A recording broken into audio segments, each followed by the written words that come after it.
अस्सलाम वालेकुम बच्चों, कैसे हो आप? हाँ, अल्लाह करे आप खुश रहे, सलामत रहे। तो हमने कल पढ़ा था कि मेथड्स ऑफ इंडिगो कल्टीवेशन। उसमें हमने दो मेथड्स पढ़े, एक तो निज सिस्टम पढ़ा था, दूसरा पढ़ा था हमने रियोती सिस्टम। तो आज हम पढ़ेंगे problems faced by Indigo cultivators, यानी इंडिगो कल्टीवेटर्स को कौन कौन सी प्रॉब्लम्स को फेस करना पड़ा। आज हम यही पढ़ने जा रहे हैं। तो अब जो प्रॉब्लम्स फेस किए थे इंडिगो कल्टीवेटर्स ने, यानी जो रियोत्स थे, तो रियोत्स ने सबसे पहले जो चीज़ें नोट्स किए थे वो क्या थे, यानी income from Indigo was less, यानी जो इनकम उनको रिसीव होती थी बहुत ही कम थी, वो इतनी थी ही नहीं जैसे कि वो कह सके हाँ they are able to enjoy something with it and ये था पहला, यानी उनको इनकम बहुत कम हासिल होता था इस कल्टीवेशन से। किनको? रियोत्स को। रियोत्स आपको पता है ना, रियोत्स किसको बोलते हैं? रियोत्स बोलते हैं कल्टीवेटर्स को। तो सेकंड प्रॉब्लम कौन सी फेस करनी पड़ी उनको?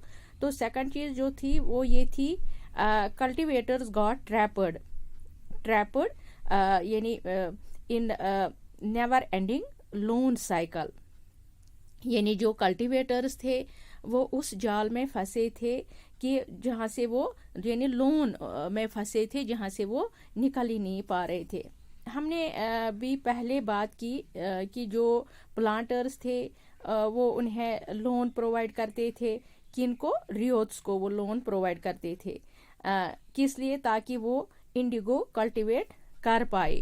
तो ये हमने पहले भी पढ़ा है, पहले भी इसके बारे में हमने बात की।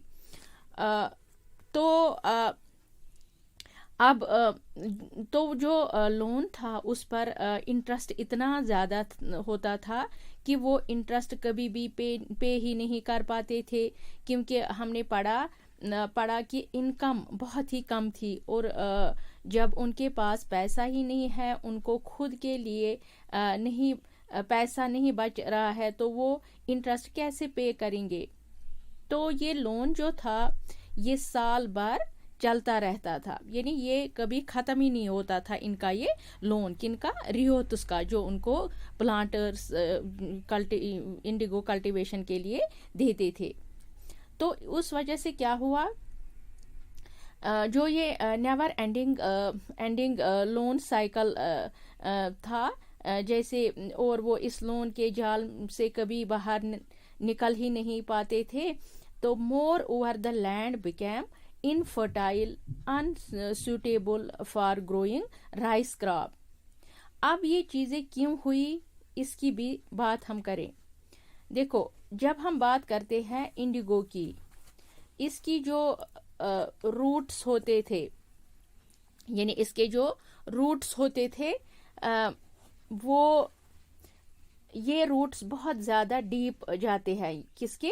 यानी इंडिगो के जो रूट्स होते हैं वो डीप जाते थे, यानी सॉइल में वो डीप होते हैं। लैंड में तो इससे क्या होता है कि जो लैंड होती है वो इनफर्टाइल हो जाती है, यानी दोबारा उस पर कोई चीज़ उग ही नहीं सकती। तो जैसे कि अगर हम बंगाल की बात करें, वहाँ पर सबसे ज़्यादा राइस ग्रो किया जाता है। कहाँ पे? बंगाल में सबसे ज़्यादा राइस ग्रो किया जाता था। यह हम उन दिनों की बात कर रहे हैं जब ब्रिटिशर्स का रूल था। तो इतना इनफर्टाइल हो जाता था लैंड कि वहाँ पर राइस तक भी ग्रो नहीं हो पाता था, मतलब वो एक दम इनफर्टाइल बन जाता था। तो कि इस लैंड पर कुछ भी नहीं उगा पाते, यानी लैंड बहुत ज़्यादा यानी अनफर्टाइल हो जाता था। उस पे अब इंडिगो की बात ही नहीं है, उस पे अब कुछ भी फसल नहीं उग सकता है, क्योंकि लैंड की फर्टिलिटी जो थी वो ख़त्म हो चुकी थी। तो आपने क्या देखा, जो ये रियोत्स है उनको क्या प्रॉब्लम आ पाई? पहला, उनको इनकम भी नहीं मिल रही थी। दूसरा, इनके साथ क्या हो रहा था, loan never ending loan cycle में फंस गए थे। तीसरा, इनके साथ क्या हुआ कि लैंड जो है वो वर्स्ट कंडीशन में पहुंच गई, यानी इनफर्टाइल हो गई। तो ये था इनका ان کی پرابلمز. اب آپ کو آیا نا سمجھ؟ پہلا کیا ہے، انکم ان کو بہت کم مل رہا تھا. دوسرا ان کو یہ جو لون کنڈیشن، لینڈ کی کنڈیشن تھی وہ بہت ورسٹ تھی. تیسرا کہ لون سائیکل، یعنی لون جو تھا وہ کبھی ختم نہیں ہو پاتا تھا. تو یہ تھا آج کا ہمارا یہ پرابلمز. انشاءاللہ کل ہم پڑھیں گے بلیو ریبلز، ہم کل پڑھیں گے. شکریہ.